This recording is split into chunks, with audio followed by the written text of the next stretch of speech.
Hello everyone, today I have the pleasure of making a video for Exodus 4 on my way to Minnesota. So, in this chapter, Moses shows pretty great faith. When God asks Moses to throw his staff on the ground, he doesn't really question it, he just does it. And even though he shows fear at the sight of his staff just turning into a snake in front of his eyes, he still approaches the snake and grabs it just like God asked him to. And after the first sign that God gives him, Moses doesn't even flinch when his hand just becomes leprous when he shoves it in his cloak.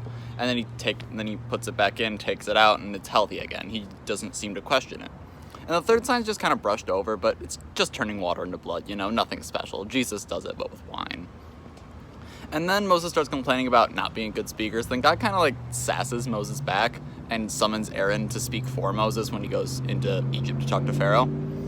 And then Moses also seems a little bit stressed about going back into Egypt because, he killed a man before leaving. That's kind of what caused him to leave. But God reassures him that everyone who is angry about the fact that Moses killed someone is dead. And then, God tells Moses, when you get to Pharaoh, do all the signs that I gave you. But he also says that Pharaoh isn't going to listen to him. He tells Moses that if Pharaoh doesn't let them free, which he knows he won't, then God's going to kill Pharaoh's firstborn son. So this kind of just seems like a way for God to kill Pharaoh's firstborn son and also show his power.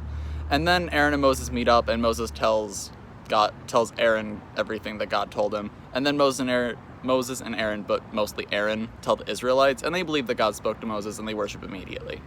And now for the fun part. Thanks, Al, for having me do this one specifically. In verse 24, God wants to kill Moses. Now, I can hear the question. Why would God want to kill Moses while he's journeying back to free the Israelites? Well, God wants to kill Moses because his son isn't circumcised. And this was such a big deal to God because of what it represents. It represents the covenant of circumcision that started with Abraham, and it kind of began as the way to differentiate God's people from everyone else on earth. So God was angry because if Moses is going to be the new leader of the Israelites, God's people, then he should be doing the thing that distinguishes God's people from the rest. Thanks for listening, and I nominate April Larson for Exodus 5.